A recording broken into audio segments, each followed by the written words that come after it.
pulling up my questions right now. In retrospect, that probably should have been the first thing I did. But how are you doing? Doing well. Doing well. Waiting for the storm to hit, but other than that. I have no idea anything about you other than your name. So So if you'd be interested in telling me some more about yourself. I'm going to make an incredibly long story very short. Probably the reason Tony aimed you at me is because I'm the founder and senior griot, which is a storyteller, of the Carter Johnson Library. Now, the Carter Johnson is a library of human sexuality. As such, I have a lot of books that have been banned over the years. And then I've had my own encounters over the years with book burners as well, which is another form of book banning. A tad bit more extreme, but still a form of book banning. And that's probably why we are sitting down here semi face to face. The rest of it is long, detailed, drawn out, and for good or ill, relatively easy to find, starting with Wikipedia. Understood. Where are you right now that you're Zooming from? Because I know you mentioned different time zones. I live in Newburgh, Indiana, which is a suburb of Evansville. The southernmost tip. We literally are on the Ohio River, right across from Kentucky. So I have some family in Indiana. North or south? I want to say north. And I'm so sorry, I can't remember the name of where they live, but it's relatively small.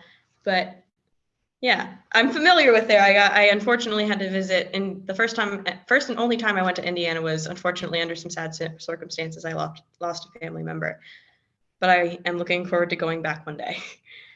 It's an interesting little state. Let's put it that way. It can be anywhere from amazingly progressive. Think the Kinsey Institute, which is one of the many repositories of human sexuality. The Kinsey Institute is in Indiana. Indiana was also the home of the Ku Klux Klan and everything in between. So it's an interesting little place. It depends on where in Indiana you like. Yeah. I'm actually reading a book and writing a critical review on it about the second Ku Klux Klan. So started in 1950, 1915, went through the 1920s.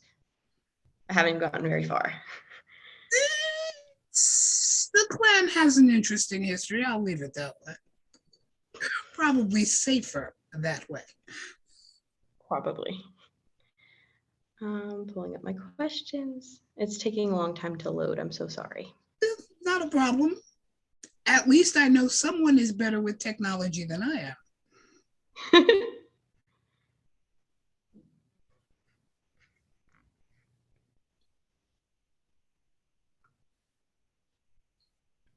And while you're doing that, I'm indulging in my second cup of inspiration.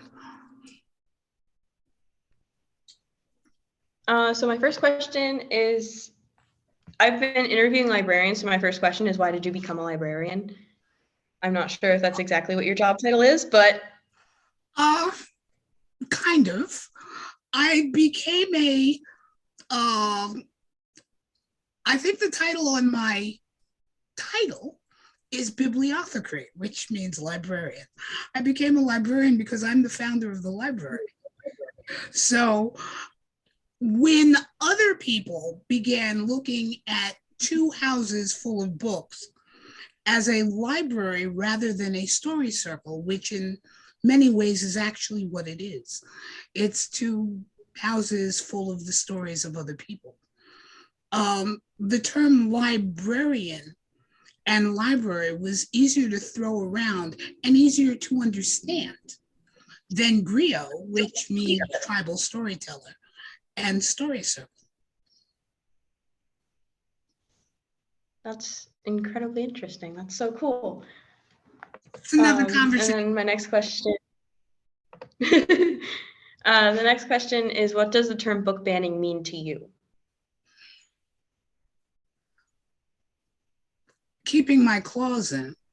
Book banning. Someone else's attempt to stifle an idea for a group because as an individual they don't like it. It's very well put. Thank you. I only have 6.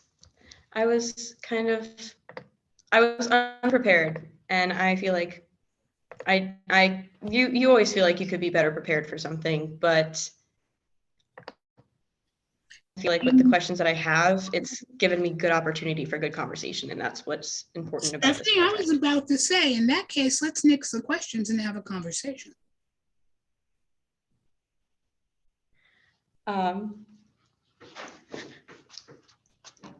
Yes. All right, my turn. Why are you interested in book banning? I'm interested in book banning because I think it's unfair. And I know that the people who have tried to stop it in the past have had their hands tied more than once. And I'm going into education. I want to be a high school English or high school history teacher, and I also read banned books. So I've read books, I've a lot of them. So To Kill a Mockingbird, The Hate You Give, books taking on race that have a tendency to get banned. Let's back up. You know, the Bible was a banned book. I did find that in my research. Lady Chatterley's Lover was a banned book. The Story of O was a banned book. The minute you start tapping into history, sexuality, or politics, you're going to start hitting banned books. To me, it's a little like saying, I'm on a diet, so you can't eat. I believe that what we consume for knowledge, one, yes, should be age appropriate. You know, a 2-year-old says, Mommy, where did the baby come from? They probably want to know the hospital, not a history of reproductive organs. They're too young to understand it. 2, if for whatever personal reason you believe something goes against your code, whether that be code as moral fiber, political beef, whatever, just don't read it. That's an issue of personal responsibility. That it should not be someone's attempt to legislate someone else's views. And effectively, that's what book banning is. Now we get into the issues of, we talk about bodily autonomy, but we don't always talk about intellectual autonomy. We talk about intellectual property rights. That's easy to see. But are not my ideas my own? Are not the way I formulate them my own? Based on, hopefully, critical thinking. Notice I said hopefully. Based, hopefully, on good information, truth, and fact, since the 3 are different. But taking all of them into consideration, they still formulate my ideas, and I am responsible for that. Anyone who tries to legislate that is trying to forbid my critical thinking. And I have a problem with that. We don't have to agree. If we did, what a dull world this would be. But we do have to be open to ideas, whatever those ideas are. And that which is right for us, we keep. That which is not, we discard. And in doing so, we, make the choice. The choice isn't made for us. And that is why I have a problem with banned books. And hopefully, since you just froze, I haven't lost you. Say something, youngin. I'm still here. There you are. Can you hear me? Yes, I can hear you. I'm not sure. My video froze.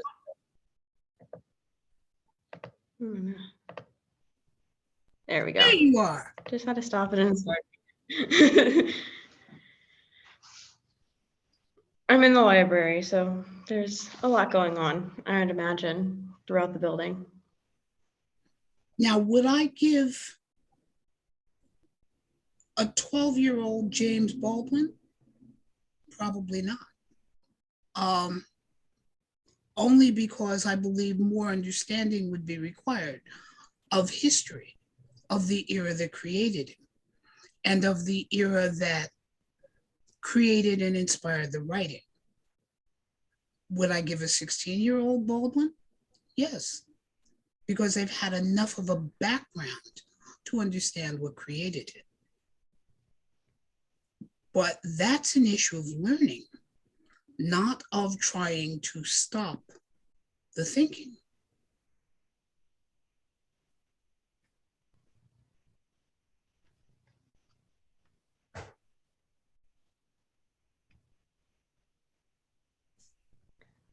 So you said that you have books that have been banned. Do you have any specific instances that you have experienced it? Like been on the front sidelines of having to fight for a book to remain accessible? Stephanie, one of the reasons for the library was to house that which others would seek to destroy. Now, it's more specifically in the direction of human sexuality, which encompasses an awful lot of things from morality to politics. But it was to put together in one place those things that others have reached out to burn. And since you're stuck with a storyteller, which is what griot means, I've had a couple of run-ins in history with book burners. My first was actually when I was a sophomore in college. The library had always been my safe place. As a matter of fact, one of the reasons the Vi Jjohnson has a room within it for scholars is for the sheer fantasy of being able to sleep in a library. My mom had called me and said they just burned a book on the stairs of the library. The Citizens Committee deemed Huck Finn, and I can't even remember the other two they burned. Huck Finn, Shakespeare, and I can't remember the third one, were not safe for teenagers. So they burned them on the steps of the library, and it made the building unsafe. It was no longer safe for my spirit, because if you could destroy the word, ultimately, you could take a piece of me with you. Now, fade out. My long history, and that's a whole nother issue, in championing human sexuality in all its forms, led me to doing a kind of show and tell at different colleges and other events that took out books going all the way back to the mid 1800s and passing them around and telling stories about them. Some of them rare, simply because they were printed in very limited press runs, and some of them banned. I wanted a book in this new thing called eBay, and we're going back about 13, 14 years. Bid on it and beat someone else out for the book that I wanted. In the days when we could still talk to each other, I thought he could help me find other books. He thought I was buying the book to burn it, because that's what he was hired to do.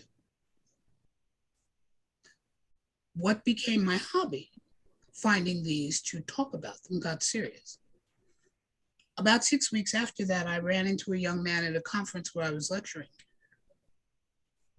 who had had a book burning in front of his store. New age comics, some crystals, some computer gaming and LARPing in the back.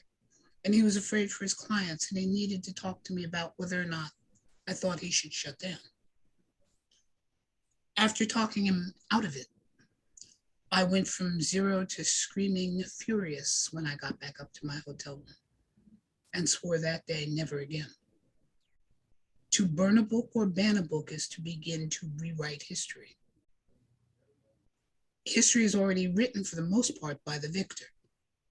But if we don't learn the lessons of what has happened, rearranging it only makes us more likely to make the same mistakes over and over and over again.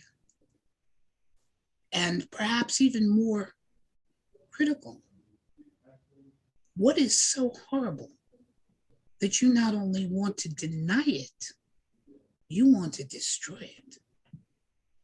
You can't change history. You can't wipe it out by saying it didn't exist, although you might convince future generations of that. But ban it or burn it, you will make the same mistakes over and over again.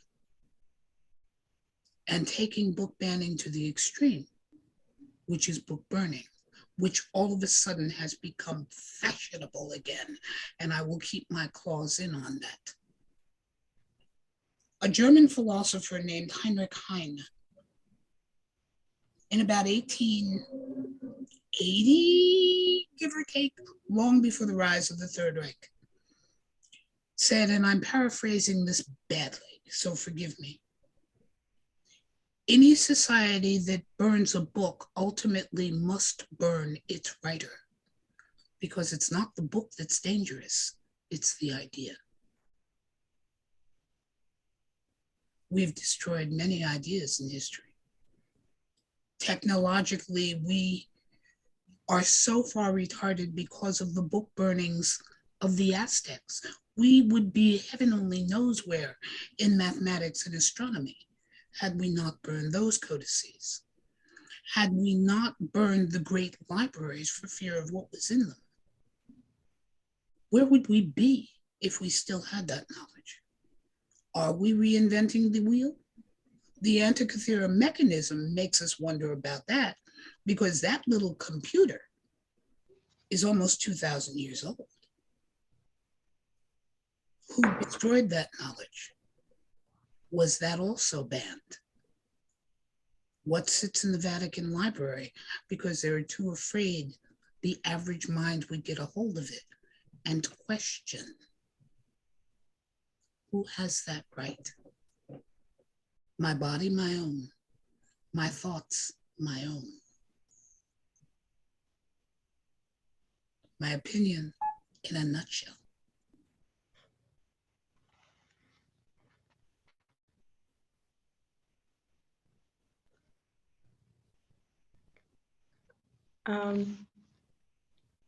If anything, positive or negative, what do you think book banning accomplishes?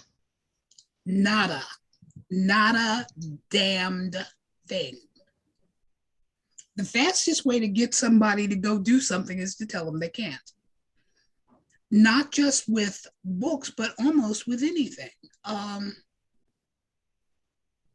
Lord, I can't think of the author of the Da Vinci Code.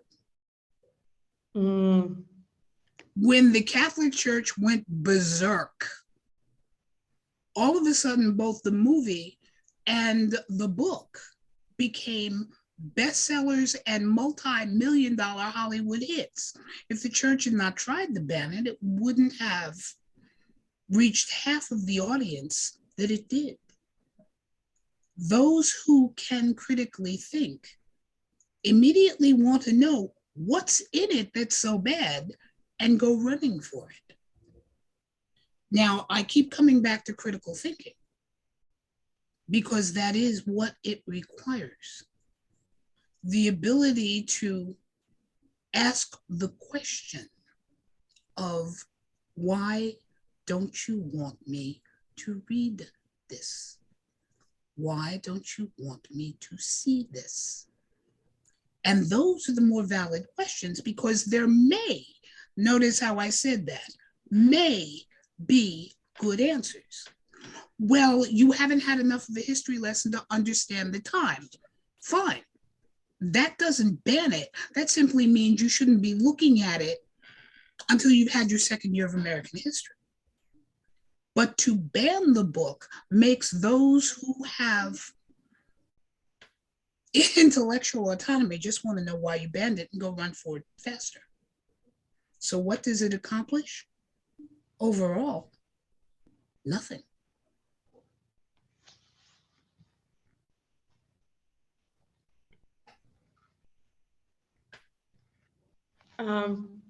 Can you think of anything, any sort of system that would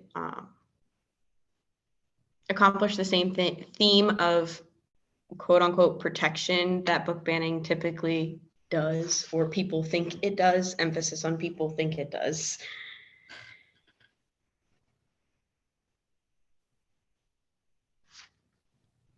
No, not without entirely rearranging academia, publishing, libraries, bookstores, Google, every other known search engine in the world, um, and good Lord, Facebook, Twitter, and every other way of communicating known.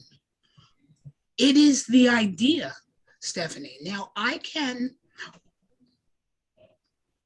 actually, let me rephrase this next section. The only way that there would even be a modicum of restraint is with absolute honesty. And since that's not going to happen, for instance, if I were to tell a freshman in high school that we're going to tackle Romeo and Juliet, but before we do that, I need to give you a quick course in Shakespearean English and sit everyone down for a showing of West Side Story, it would put Romeo and Juliet in context. One, because the vocabulary is difficult. Two, because you're more likely to understand the theme if it's in a modern format. But to ban Romeo and Juliet would be useless. But the honesty of saying you're not ready for it yet is honest. Saying you can't read this is not.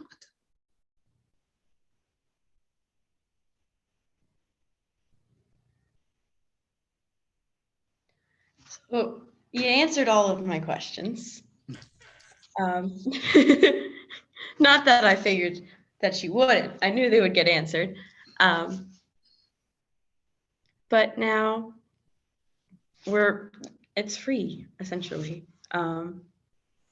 Everything that I need to get done has been accomplished. So why are you reading banned books? I don't know, because when I read them, I didn't know that most of them were banned until after I started doing this research. I read Romeo and Juliet in high school. I read To Kill a Mockingbird in high school. I read Fahrenheit 451 in high school. I read The Hate You Give because I wanted to. And it comes down to like my personal like values. There's stories that I believe need to get told because whether they're fiction or not, they have some semblance of what's happening in reality.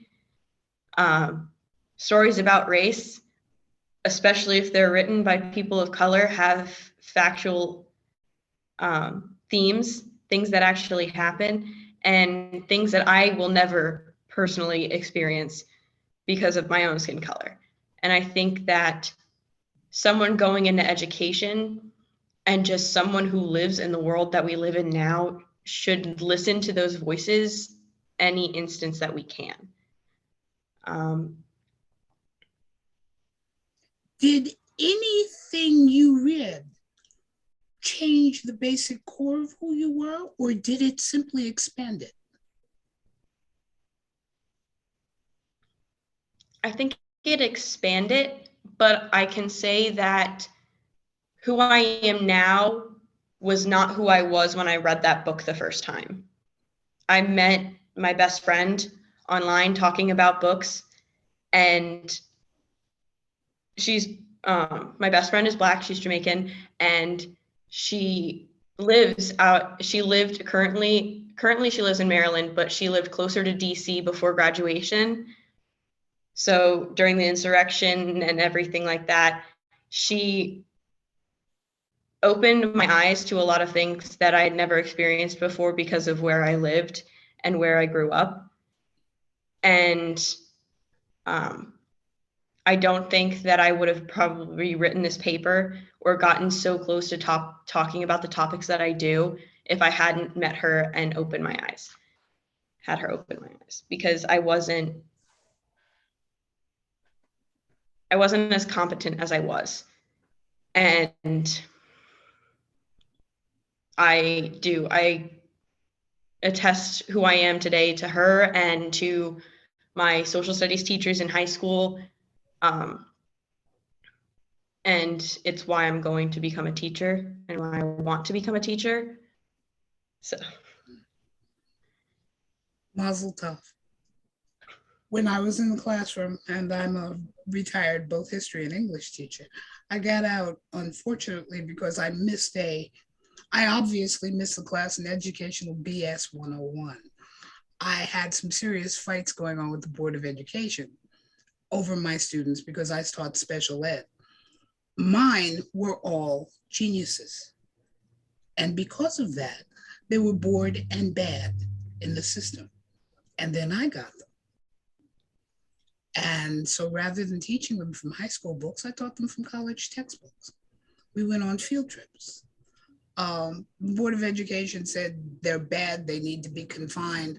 I went, for the most part, I've got straight A students whose minds are finally expanding because they're not limited only by what the book taught. That is the job of a teacher, to teach, if nothing else, someone to open their mind and think. It's a privileged profession. I salute you. Now, I'm going to play devil's advocate for a few minutes, and I'm going to ask you to put the shoe on the other foot. Pick a book of all of the things you've read and tell me why you think someone wants to ban it.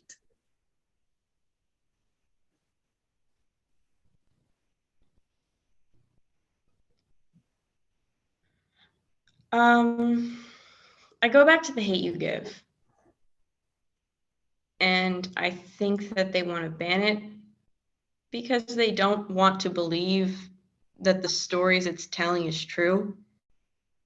And they don't want to have to face the reality that the people who are supposed to be protecting us are actually hurting us. And I don't find that excusable at all. I think that if you have that sort of power, like a gun, you should be held to that standard. And just because you don't want to believe that the system is broken does not mean that you shouldn't allow other people to read about it. And I don't think that the story itself being fictional has anything to do with the reality of what it's saying. Now, let's take that 2 steps farther. As the book banner, does banning the book stop this situation, or just the book? Just the book. If it doesn't stop the situation, then at some point in time, somebody else is going to write about it. Are you, as a book banner, just trying to keep yourself in work, constantly banning books that people are going to continue to write about? Isn't that a tad bit futile? Just a bit.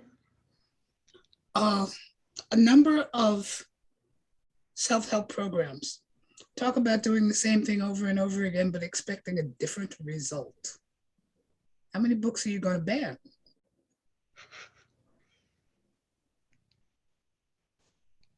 You're going to ban the books, and then in other parts of the world, they're going to become unbanned, and you're Einstein's definition of insanity. Or just trying to keep yourself in work.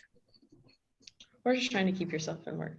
Now, of course, when we get into book banning, and then, the logical outgrowth of that is you're wasting an awful lot of paper in order to ban the books, although the next generation, I must admit, is far more technologically oriented. I still like paper, which is why I have rooms and houses full of it. But you ban the whole thing, and ultimately, it gets you nowhere. And to some extent, because the person or people who would abide by a book banning are not the people who would be reading the book to begin with. Hence, what's the point? We come back to make a big enough stink, and the only thing you're going to do is make a lot more people go read it than ever would have read it before. So it kind of comes back to, why bother?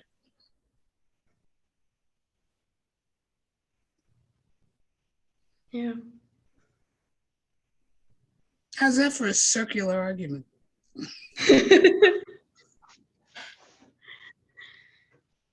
It's strange though, because on both ends of the argument, you have people that are talking until they're blue in the face. And in the end, it just goes in a really big circle. I hadn't thought about that before.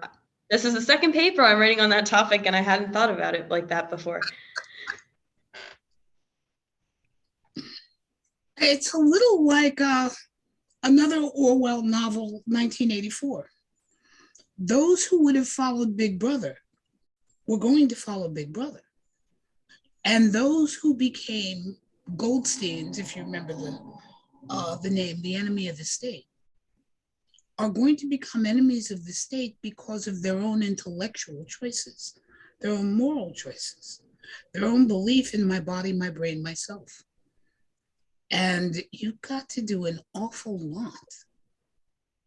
A lot more, I believe, than man is actually capable of without generations and generations of brainwashing effectively to be able to stop that, because someone will always be curious. Someone is always going to ask the dreaded question, why?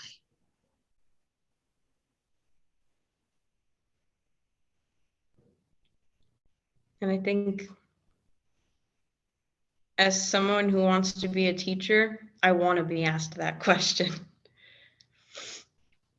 The only thing I can ever answer is probably my own personal feelings, but I feel like the more people that you listen to and the more topics that you talk about, the better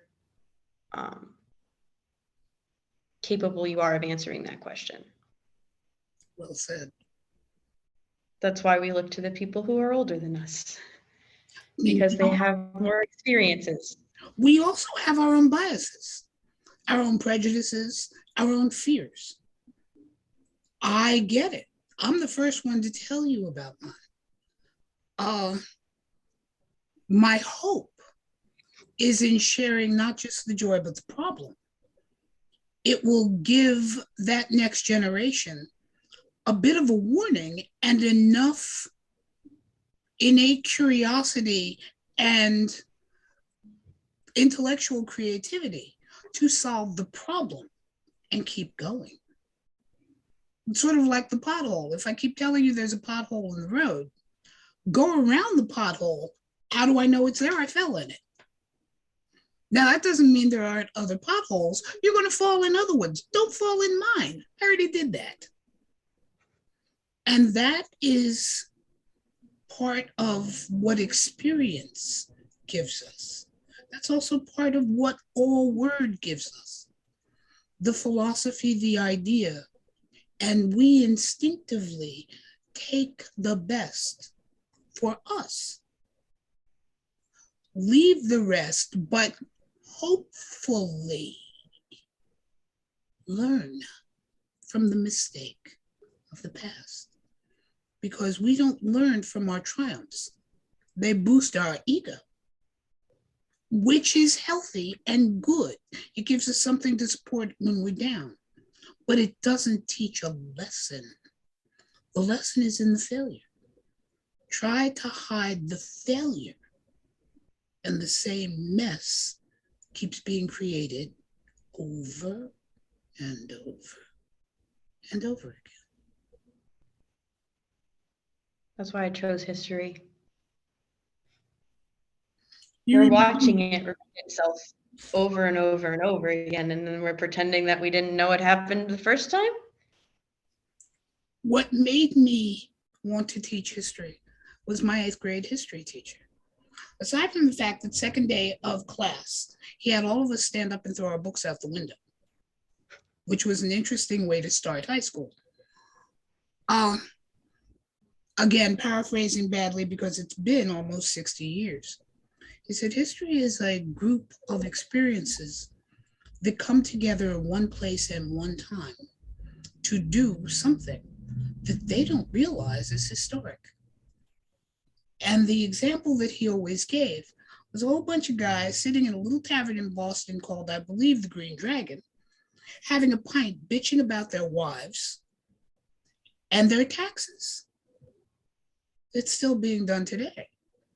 The only difference is those guys sitting there bitching over a pint happen to have bitched long enough and loud enough to start a revolution. Did they know it was going to happen when they were sitting there screaming about the tax on tea? No. They were together in the right place at the right time to do something that ultimately changed the world. History, judged by the future, not by the present. In the present, you're just living the experience. But he reminded us that it's so much more than just names and dates.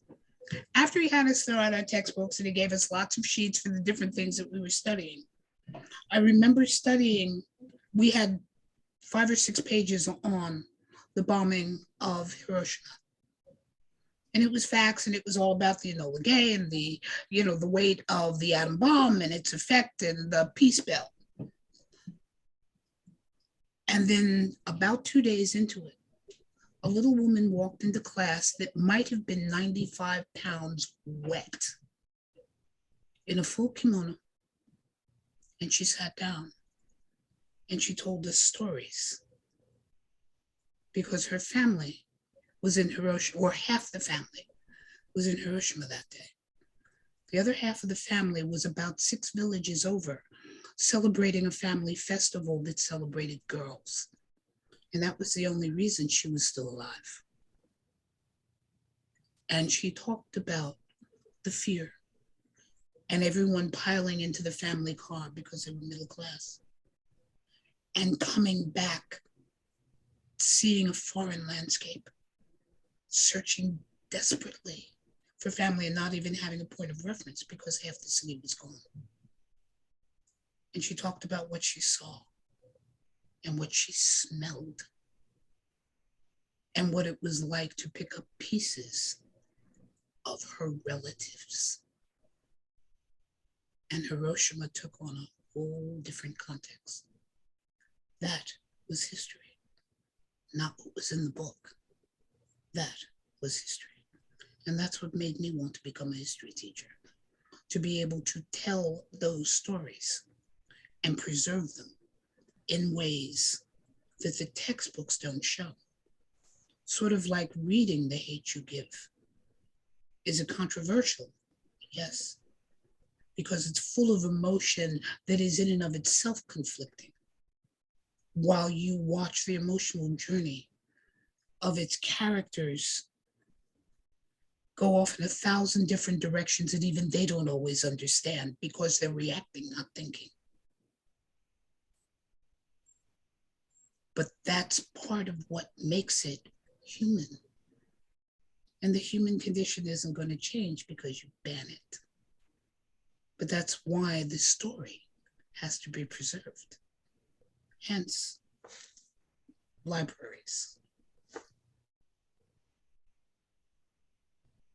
I chose history because for the longest time I was stuck between English and history. I still am, but I chose history. Take them both. Mm-hmm. I chose history because I took a women in history class in high school, and none of the lessons we learned were actually in the history textbooks. And my teacher could talk until she was blue in the face about how history is his story and the dead white man. And I wanted to be the teacher who brought out the articles about women that you didn't hear about before. It wasn't fair that someone like me or someone like my best friend wasn't in the textbook. And I didn't think that it was fair that I had to learn about them from other places. Hold on. Hold on. There is a part of me that would argue that. Only because the best learning isn't in the textbook. The best learning is in other places. So even if we were to talk about Emma Lazarus and Give Me Your Tired, You're Poor, would you truly understand her until you can stand at Liberty's feet and look up and understand what she was talking about when she talked about the new Colossus? No history book can give you that. No sanitized source will tell you that. When we talk about, especially when we talk about women in history, more often than not, we're reacting from a place of deep-seated concern, whether it be for our families, our extended family, our tribe, because they are all extensions of the family. I didn't say nuclear, of the family, how we choose to define it. It's an emotion that creates those actions. It's women are more likely to stand up and go, you know that's wrong, than to sit and simply eat it. It will eat away at us, even though we accept it. Our ancestors journaled about it. That's how we know so much of what Willa Cather was thinking, or that Eleanor Roosevelt was having an affair with her husband's secretary. Well, so was he, but that's a whole different issue. Or in the letters of Sally Hemings, and understanding or trying to unravel a relationship far more complicated than the history books could ever show. It would take 1,000 outside stories to have enough pieces to put that jigsaw puzzle together. So even if the textbook was balanced in terms of Native histories, the histories of people of color, the histories of women, so much of it isn't understood, truly understood, until you step out of the textbook. Because thinking back to Mrs. Bogolo, I could tell you, if I thought about it, the weight of Fat Man and Little Boy. I could talk to you about what an atom bomb does. I would never, ever have imagined the story she told. Although intellectually, I probably figured it out. Emotionally, it hit me not just in the brain of a 13-year-old, but it hit me straight in the guts as well. Because there was a girl who went through this at my age when I heard that story. Whole different issue. So the textbook doesn't always teach it. The exploration of everything around the textbook does. Be an explorer.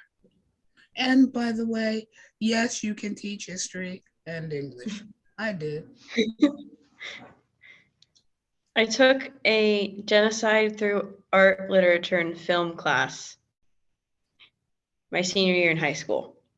And I think that was one of the best decisions I made with any schedule, because the class itself was mostly discussion and talking with my own classmates.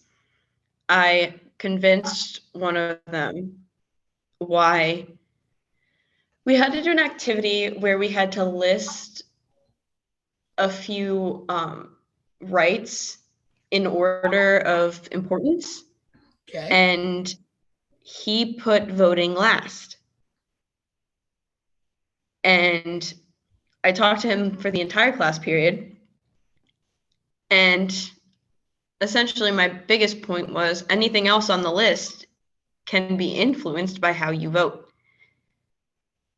In the end, he bumped it up to third, but also made it a point for me to know that he went home and did his own research and was still keeping it at third.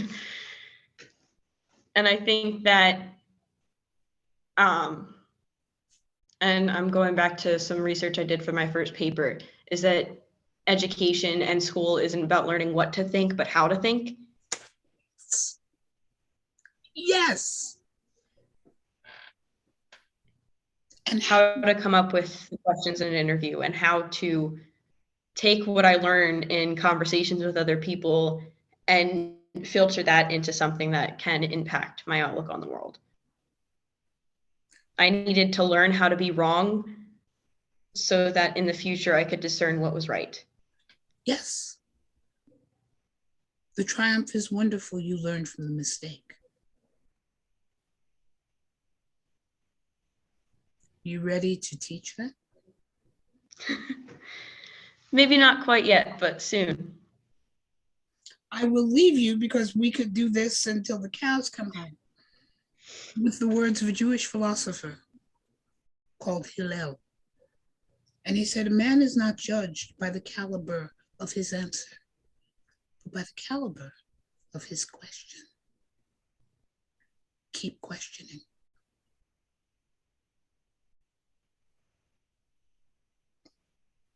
I will. And I want to thank you for your time, and I want to thank you for your answers and your storytelling. And I wish you all the best. I am eager to read what you've written. And by your permission, when you're finished, I would like to. If only to be allowed to house that at the Carter Johnson. I will send it to Dr. Sinelli. And now, let's see. You will find out from me within a day whether or not I can send you this tape. But oh boy, did I just date myself. Zoom. And if not, then your professor may be able to talk me through this.